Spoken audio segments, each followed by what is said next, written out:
అమ్మా ఏంటి నాని? అమ్మా, నువ్వు డబుల్ యాక్షన్ సినిమాలు ఎప్పుడైనా చూసావా? ఎందుకు? అబ్బా చెప్పమ్మా. చూశాను. ఒకేలాంటి ఇద్దరు మనుషులుంటే భలే తమాషాగా ఉంటుంది కదూ. అవును. టీవీలో నువ్వేదైనా సినిమా చూసావా? నేను సినిమాలో కాదమ్మా, నిజంగానే చూశాను. ఎక్కడా? మా స్కూల్లో. ప్రీతి అని మా క్లాస్మేట్ ఉంది. చాలా బాగా చదువుతుంది, అందరితోనూ ఫ్రెండ్లీగా ఉంటుంది. కానీ ఎగ్జామ్ ముందు ప్రీతికి టైఫాయిడ్ జ్వరం వచ్చింది. 10 days స్కూల్కి రాలేదు.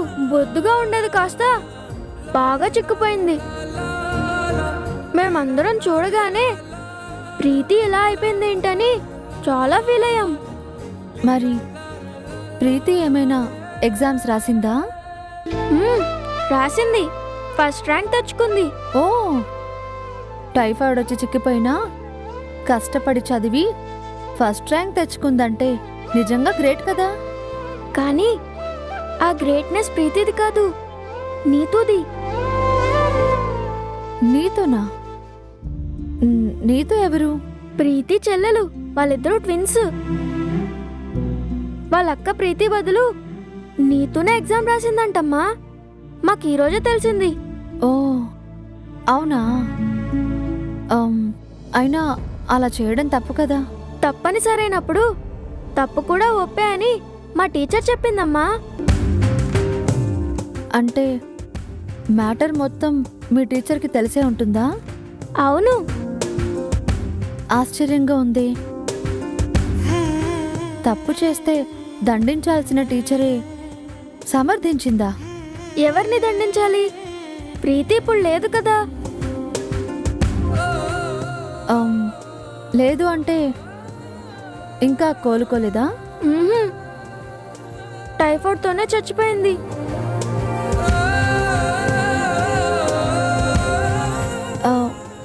నిజంగానా నాని?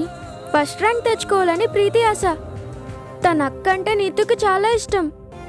ఇద్దరు ఒకేలా ఉంటారు కదా. అందుకే వాళ్ళ అక్క ఆశని తీర్చడానికి నీతునే ప్రీతిలాగా ఎగ్జామ్ రాసింది. చనిపోయిన తన అక్క కోరికని 10వ రోజు కాగానే స్కూల్కొచ్చి అలా తీర్చింది.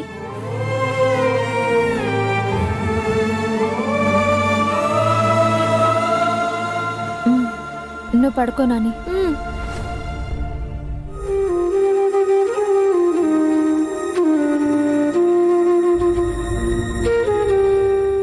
ఈ కథ కూడా రాణి మాధవిల కథలాగే ఉంది.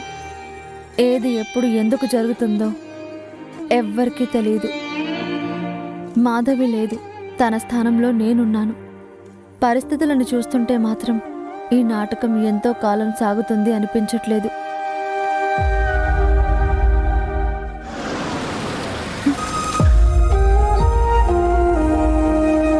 అమ్మగారు,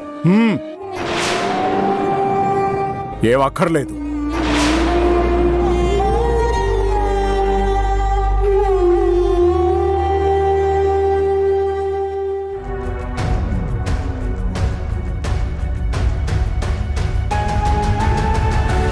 అయ్యో, అత్తయ్యకి ఏమైంది?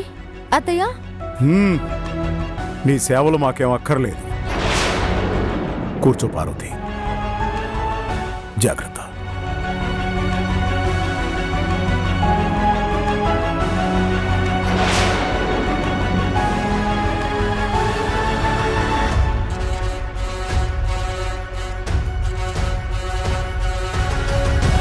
తమరు చాలా చాలా బిజీ కదా. మావయ్య గారు, మీరు ఎందుకు అలా మాట్లాడుతున్నారు? నేనేం తప్పు చేశాను? ఏ, నువ్వేం చేసావో కూడా నేనే చెప్పాలా? ఛీ!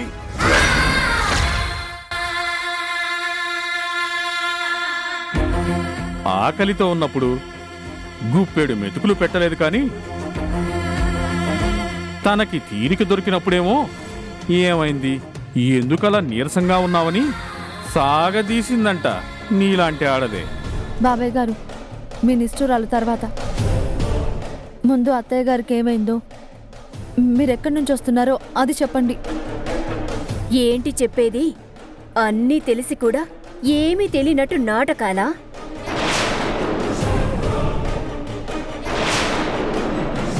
నందిని, నువ్వేమంటున్నావు? చాలు మాధవి, చాలు. నీ పరామర్శలు, కుశలం అడగటాలు ఇక చాలు. నీ పుణ్యమా అని ఇవాళ హాస్పిటల్లో నాకు తల కొట్టేసినంత పనైంది. ఈ సీతారామయ్య పరువు గంగలో కలిసింది.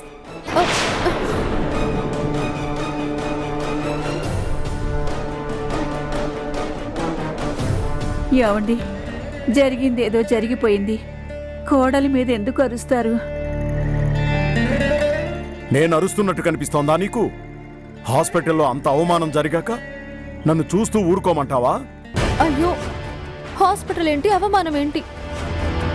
నందిని, అసలేం జరిగిందో నువ్వైనా చెప్తావా? అబ్బబ్బబ్బబ్బబ్బబ్బా, ఏం నటిస్తున్నావక్క? అత్తయ్యకి హార్ట్ అటాక్ వస్తే మేం తనని హాస్పిటల్లో చేర్పించాము. తొందరగా రా అక్క అంటే నేను చాలా బిజీగా ఉన్నాను, ఇప్పుడు రావడం అస్సలు కుదరదని నా మాట కూడా వినకుండా నా కాల్ మధ్యలోనే కట్ చేసావు కదా. నందిని, నువ్వు కాల్ చేసినప్పుడు నాకు నీ మాటలు సరిగ్గా వినపడలేదు. ఆ కంగారులో నేను అలాగే ఉండిపోయాను. అవ్వా, పెద్దవాళ్ల ముందు మరీ ఇంత పచ్చబద్దాలా? ప్లీజ్ నన్ను నమ్మండి. అత్తయ్య గారు హాస్పిటల్లో ఉన్నట్టు నాకు నిజంగానే తెలియదు.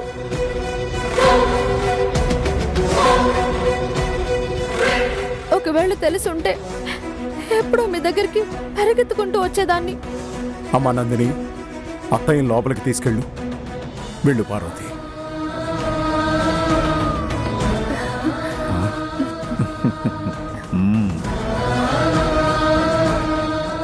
నెమ్మదిగా లేవండి అత్తయ్య.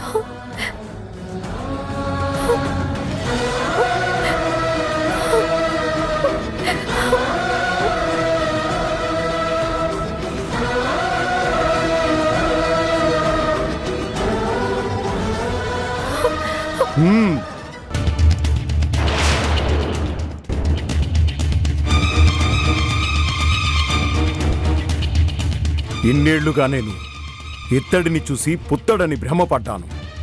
ఈ రోజుతో నా కళ్ళు పూర్తిగా తెరుచుకున్నాయి.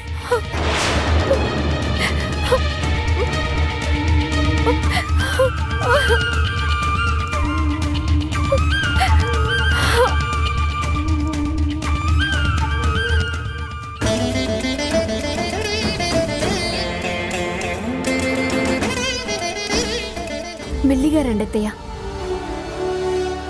నెమ్మదిగా తీసుకెళ్ళమ్మా.